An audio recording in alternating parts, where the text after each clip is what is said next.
refunds unless I pay back. The $1,200 my parents sold it for. Here I am now, thinking about letting it go. Seems like too much trouble. Thought of confronting parents again. Makes me want to break something, but can't stop thinking about it. Can't sleep properly. Can't focus on anything. Every time I see my empty desk, reminder of what they did, how little they respect me, how little they care about my work, my passion, my future, all sacrificed for Kate's wardrobe. Ryan says I shouldn't give up, but maybe it's easier to just move on. Let them win again, like they always do. A few weeks pass, still torn between staying silent or confronting family. Ryan keeps telling me same thing. If you don't stand up now, they'll keep doing it. They'll think they can take whatever they want, whenever it's convenient for them. He's right. This isn't just about PC anymore. It's about respect. Decide to confront them at dinner. Best time to catch everyone together. Sit down at table. Kate's scrolling through phone, completely oblivious as usual. Mom talking about neighborhood gossip. Cut her off mid-sentence. I want my money back. Place folder of documents on table. Dad raises eyebrow. What money? The $1,200 you got from selling my PC. Keep voice firm. I built that computer with my own money. Legally, it belongs to me. You had no right to sell it.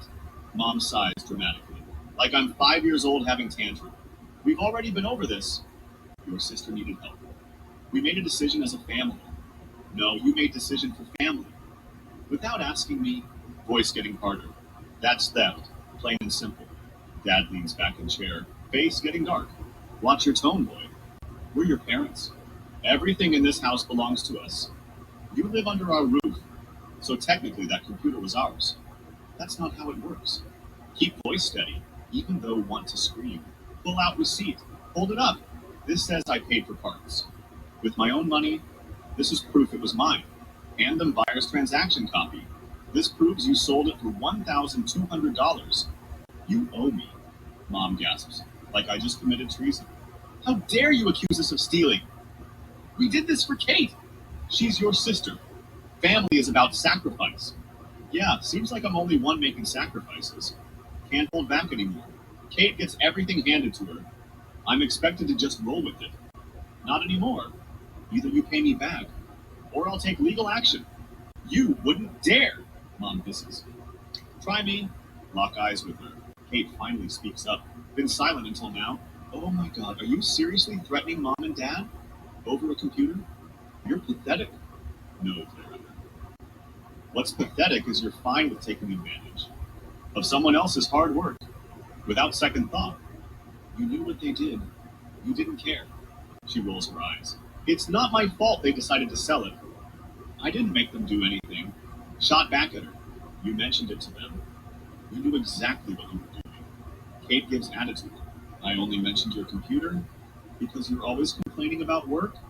Thought you'd appreciate the break. Her voice calm, like she's the victim. Appreciate the break? Voice rising. Do you even hear yourself? Kate smirks. Completely unfazed. Wow, you're making this my fault. You're always talking about being independent. Figured you wouldn't mind helping family. Isn't that what being independent is about? Fists clenching under table. Helping out? You didn't need designer clothes. You just wanted them. There's a difference. She scoffs. Maybe you're just mad. Because I know how to get what I want. You're too busy sulking to figure it out. Don't blame me for being better at this than you. Almost slap her. Dad slams hand on table. Everyone jumps. Enough! We'll pay you back. But don't expect anything else from us. You're on your own from now on. Laugh bitterly. I've been on my own for years. Only difference now. I'm done letting you take advantage of me. Next day they hand over cash. $1,200 with faces full of anger. Take it without word. Contact buyer again. Agree to sell PC back for same price.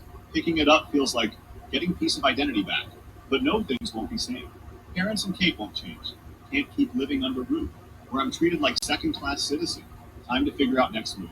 Maybe it's time to move out, but worried it might cause more trouble. Still feel lost, but at least got my PC back. After last update started brainstorming. Need to figure out how to get out. No, moving won't be easy. Don't have huge savings. Rent in Phoenix is brutal, but have my freelance work. Determined to make it work somehow. Call Ryan to brainstorm.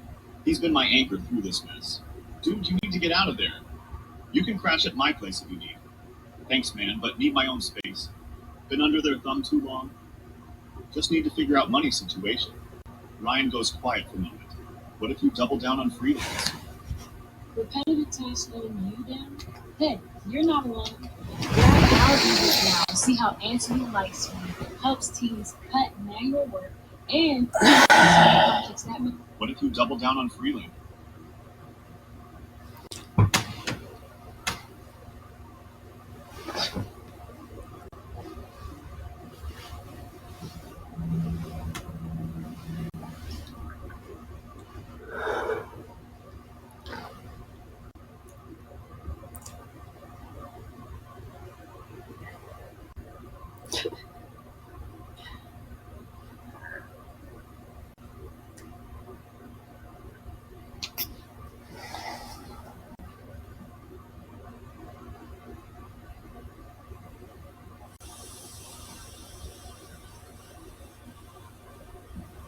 Yesterday, I added seagulls to Minecraft that, when tamed, bring you diamond blocks.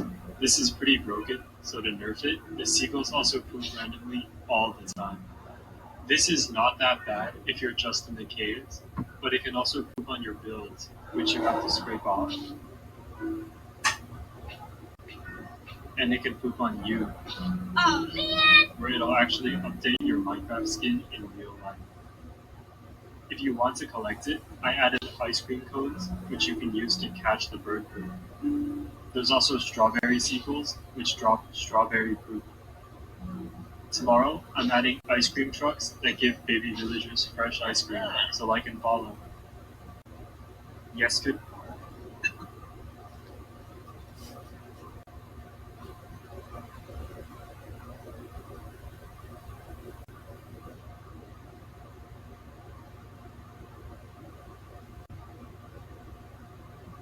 This has been the craziest YouTube journey of all time. I think we might actually be the fastest channel to hit 4 million subscribers in 3 months with like 50 videos. Yes, you just heard that right. This kid in his bedroom who makes random videos about Discord conversations has built one of the fastest growing YouTube channels in history. And the best part is, this was all planned. You see, up until a few months ago, Beluga was gaining about 800 subscribers a month. But then in June, this happened. Beluga, with his infamous cat profile picture, suddenly started getting recommended all across YouTube. What makes it more interesting is the reasons for this sudden growth are very hard to identify. His thumbnails are often poorly cropped and blurry, and his videos are mainly just Discord conversations with no voiceover.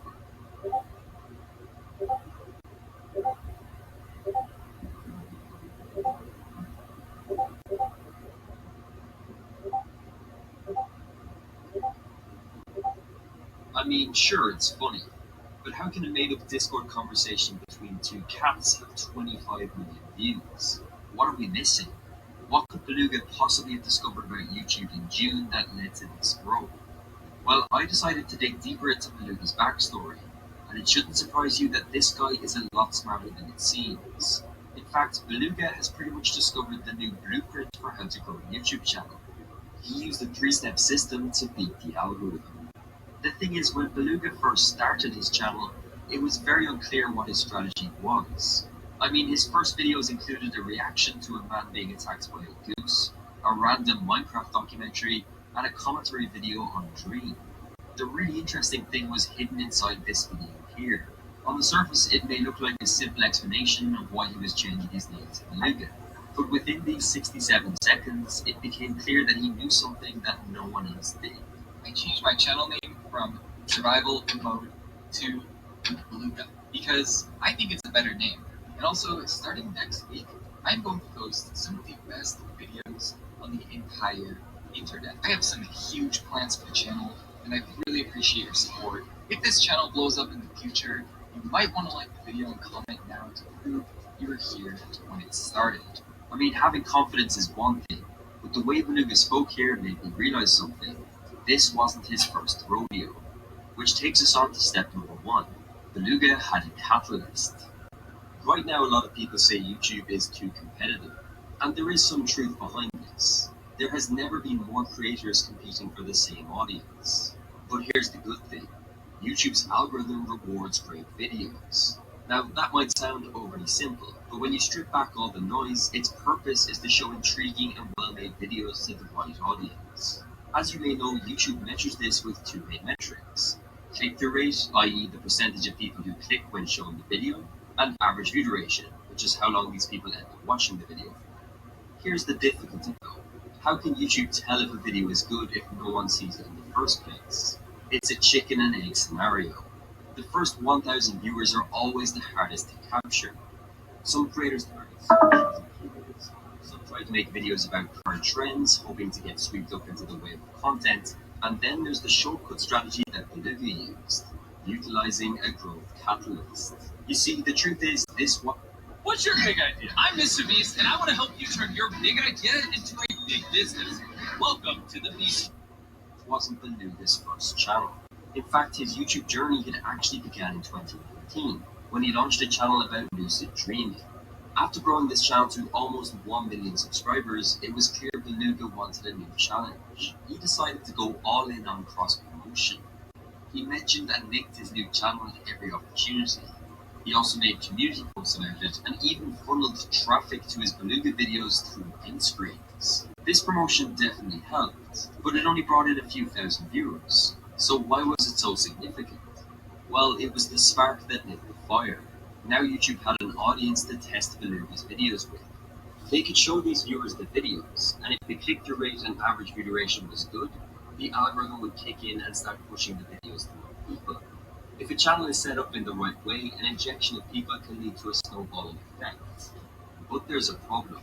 You see, a lot of people think getting a shout out from a larger channel is like hitting the jackpot. But if the content you're making isn't already optimized, it can have the opposite effect. So how did Beluga make videos that the algorithm loved? Well, that takes us on to step 2. Beluga became the session time king. We all know watch time is very important to grow on YouTube. So how can a guy who makes 2 and 3 minute videos be getting so much promotion? Well, that's because Beluga makes bingeable loops of content. The videos may be short, but the average session time is long. This phrase is used to describe the total duration that someone is watching YouTube content, not just one video. Think about this from YouTube's perspective. They could show a viewer a 10-minute video and they might click off halfway through and leave the platform. This would result in just 5 minutes of session time. But if they show the same viewer a Beluga video, they might go on to watch 3 more all the way through, leading to a total session time of over 8 minutes. This is why the length is irrelevant if you can make videos that people watch from start to finish. So how does Beluga do this? Let's take a look at this video here and break it down in action. The first thing I want you to pay attention to is Beluga's constant use of sound effects.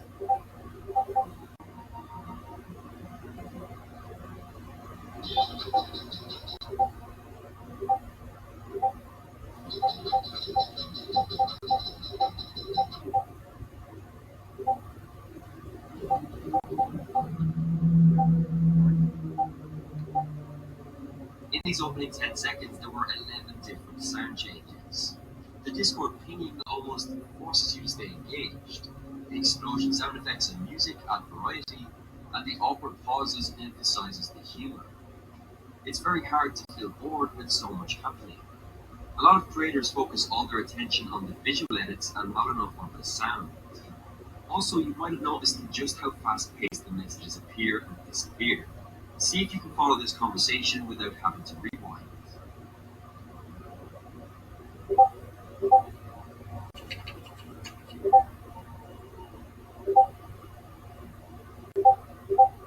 The main reason Beluga does this is to keep the viewer as an active watcher. Beluga demands your full attention. If you look away for even a second, you will miss vital context. There's also a bit of a sneakier reason he does this. The speed that messages go by means you'll naturally have to pause and rewind a few times per video. This can lead to spikes in retention and actually count for a longer average view duration. But the real genius comes from Beluga's storytelling. I know on the surface he might not seem like the Shakespeare of our times, but hear me out. Each of his videos follow the same storytelling template. A relatable situation is presented, the main characters clash or there's a misunderstanding, new characters enter the conversation, and then the video builds towards a punchline. This is his skeleton for all his Discord skits. story is crafted to constantly give the viewer new stimulus. YouTube videos can't just have a beginning, middle, and end these days. There needs to be multiple moving parts. Everything we've discussed so far